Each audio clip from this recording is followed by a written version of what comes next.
বিসমিল্লাহির রহমানির রহিম। ষষ্ঠ শ্রেণীর প্রিয় শিক্ষার্থীরা, তোমাদের এই অঙ্কটা কোথায় প্রবলেম আমি বুঝতে পারছি না। তো তোমাদের বোঝার জন্য আমি আবারও ভিডিও ফরম্যাট আকারে তোমাদের মাঝে দিয়ে দিচ্ছি।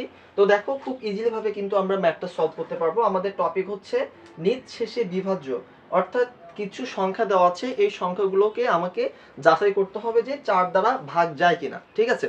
আর আমি তোমাদের প্রথমেই বলেছিলাম যে 3 দিয়ে, 4 দিয়ে, 6 দিয়ে এগুলোর কিছু নিয়ম আছে, এই নিয়মগুলো তোমাদের ফলো করতে হবে বা বুঝতে হবে। ওকে, এখন 3 দিয়ে যে নিয়মটা আছে, তুমি যদি 4 এ এসে মানে ফেলিয়ে দাও তাহলে কিন্তু হবে না। ওকে, আমাদের প্রত্যেকটা বিষয় একটু ভালোভাবে বোঝার ট্রাই করতে হবে। তো দেখো, 4 দিয়ে বিভাজ্য সংখ্যাগুলো নিঃশেষে বিভাজ্য কিভাবে বের করতে হয়, আমি এই টপিকটা আবারও তোমাদের সাথে আলোচনা করছি। দেখো, এট ফার্স্ট যে সংখ্যাটি দেওয়া আছে 8542, ঠিক আছে? এই সংখ্যাটাকে আমাকে এট ফার্স্ট ভাঙাইতে হবে। ওকে, ভাঙাই দেখি আমরা। তাহলে যদি আমরা এটি লিখতে পারি, অতএব দিয়ে আমরা তুলে নিব 8 5 4 2 ইকুয়াল। তাহলে এখানে কত রয়েছে দেখো, প্রথমে 8000 আছে আমার, তাহলে আমি 8000 লিখবো এখানে। ঠিক আছে? এইভাবে করতে হবে প্রত্যেকটা নির্শেষে বিভাজ্যের নিয়মগুলো তোমাকে ফলো করতে হবে। 3-এর একভাবে করতে হবে, 4-এর একভাবে করতে হবে, ঠিক আছে? 9-এর, 6-এর, এগুলো বুঝে বুঝে আমাদের সলভ করতে হবে। একটা নিয়ম জানলে তুমি তো সবগুলো তো একই নিয়মে করতে পারবে না। ওকে, তো দেখো 8000, তারপরে কত আছে 500, তারপর আমি এখানে 500 লিখবো। ওকে, তারপর আমার প্লাস দিব, তারপর সর্বশেষ কত আছে 42 মানে 42। এই যে আমি 42 লিখে দিলাম। ওকে, এখন তুমি দেখো 8000 সাথে 500 যোগ করলে 8500, তারপরে 42 যদি তুমি যোগ করো তাহলে হচ্ছে 42। এভাবে ভাঙাইতে হবে। ভাঙানোর পরে এখানে বলছে একক এবং দশক। দেখো, এই নিঃশেষে বিভাজ্য 4-এর নিয়মটাতে একক এবং দশক, তোমার এই অঙ্কটা নিয়ে তোমাদের কাজ করতে হবে। মানে শেষের একক এবং দশক স্থানের অঙ্ক নিয়ে তোমার কাজ করতে হবে। তাহলে আমাকে লিখতে হবে এখানে এইভাবে যে সংখ্যাটির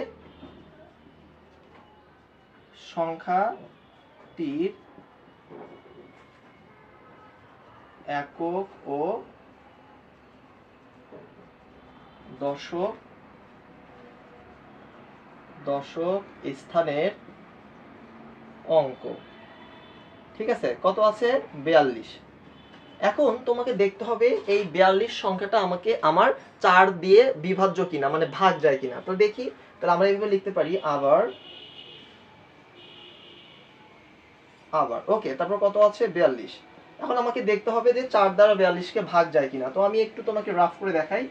4 দ্বারা ভাগ দেব কাকে, 42কে। ওকে, 4 ওকে 4, অবশিষ্ট থাকে 2। দেখো, যা আমার ভাজ্যর চেয়ে কিন্তু এটা ছোট, আর এখানে কোনো সংখ্যাও নয় যে আমি নামিয়ে বড় করব, সুতরাং আমার কিন্তু ভাগ যায় না। তাহলে শুধুমাত্র 42কে 1 দ্বারা গুণ করলে আমরা 42 পাবো। তাহলে 42 ইকুয়াল, মানে গুণন 1 ইকুয়াল হচ্ছে কি বলতো 42, যা 4 দ্বারা বিভাজ্য নয়। যদি 4 দিয়ে ভাগ করতে পারতাম, বা দুইটা সংখ্যার গুণফল যদি আমার 42 হতো, তাহলে কিন্তু আমি বিভাজ্য বলতে পারতাম। যেহেতু আমার ভাগ যাচ্ছে না, তাহলে এভাবে লিখে দিতে হবে। ওকে, তাহলে আমরা একবারে অতএব দিয়ে লিখে দিব যে অতএব 8542 সংখ্যাটি 4 দ্বারা বিভাজ্য নয়। ওকে, আমাদের প্রথম অঙ্কের কাজ ওকে। এবার দ্বিতীয়টার কাজ করব সেম ভাবে। দেখো, তাহলে দ্বিতীয় অঙ্কটা আমার কত ছিল আগে তুলে নেই। দ্বিতীয় অঙ্কটা কত আছে আমার 2184। ওকে, এটাকে আবারও আমরা ভাঙাবো, বা ভাঙায় তুমি নাও ভাঙাইতে পারো। তুমি যে এই দুইটা অঙ্ক নিয়ে সরাসরি কাজ করতে পারো, তবে যেহেতু তোমাদের বইয়ে উদাহরণে ভেঙে ভেঙে করা আছে অঙ্কগুলো, আমাদের ভেঙে ভেঙে করতে হবে। ওকে, তাহলে দেখো, প্রথমে 2000 সাথে যদি আমি যোগ করি 100। ওকে, 100, তাহলে 2100 হয়ে গেছে। আর থাকে 84। এই দেখো 84, মানে দুইটা অঙ্ক তোমার থাকতেই হবে। 80 প্লাস 4 করতে পারবে না। একক আর দশক এই দুইটা স্থানের অঙ্ক তোমার থাকতে হবে। ওকে, তাহলে আবার আমরা একটু আলোচনা করবো যে এটা নিয়ে আমার কাজ করতে হবে। তাহলে আবার আমরা লিখতে পারি না যে সংখ্যাটির একক ও দশক স্থানের সেম আগে যেভাবে করছি একইভাবে স্থানের অঙ্ক। ওকে, অঙ্ক লিখে আমরা দেখবো যে দুইটা অঙ্ক আমার, এটা হচ্ছে একক, এটা হচ্ছে দশক। তাহলে আমরা লিখতে পারি 84। এবার দেখতে হবে আমার 84-কে ওই 4 দিয়ে ভাগ যায় কিনা, অর্থাৎ দুইটা সংখ্যার গুণফল আমার 84 মেলে কিনা, এটা আমাকে মনে রাখতে হবে। ওকে, তো দেখি এবার তাহলে আবার আমরা লিখবো এখানে আবার লিখবো হচ্ছে 84। ওকে, এবার 84 দেখি কোন কোন সংখ্যার গুণফল আমার 84 হয় এবং ভাগটা দেখবো আমরা হচ্ছে এই 4 দ্বারা ভাগ দেব হচ্ছে 84-কে। ওকে, যেমন দেখো 4 দুগুণা 8, আর এইদিকে 4 নামে 4 ওকে 4। ওকে, এবার দেখতে পাচ্ছ এবার কিন্তু নিচ্ছেদে বিভাজ্য হয়েছে, অর্থাৎ 4 দ্বারা ভাগ গেছে 84-কে, আর দুইটা সংখ্যার গুণফল কিন্তু আমরা পাচ্ছি হচ্ছে 84। তাহলে কত কত পাইলাম আমরা? 21 গুণন 4 ইকুয়াল হচ্ছে কত বলো তো? আর দেখার দরকার নেই, আর এই দুটো সংখ্যার গুণফল তো হচ্ছে তোমার 84। অতএব তোমাকে লিখতে হবে যে যা 4 দ্বারা বিভাজ্য। এই যে সেম এইভাবে তোমাকে 4 এর নিঃশেষে বিভাজ্য এইভাবে তোমাকে নির্ণয় করতে হবে। ওকে, তাহলে তুমি অতএব লিখে দাও। অতএব সেম ভাবে যে 2184 সংখ্যাটি 4 দ্বারা কি বলতো বিভাজ্য। ওকে, তো প্রিয় শিক্ষার্থীরা এভাবে মূলত তোমাদের হচ্ছে বের করতে হবে। এট লাস্ট তৃতীয় সংখ্যাটি তুমি সেম ভাবে করো। তাহলে এটা আমি মিশিয়ে দিলাম, ঠিক আছে?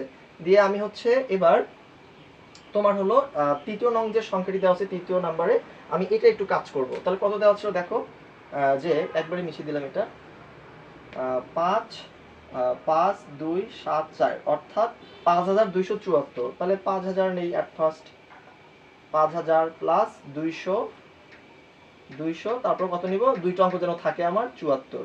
ওকে, এবার দেখবো সেম ভাবে অতএব সংখ্যাটিতে আবার একক ও দশক স্থানে এটা নিয়ে আমার কাজ করতে হবে। ওকে, তাহলে আমরা লিখবো সংখ্যাটিতে একক ও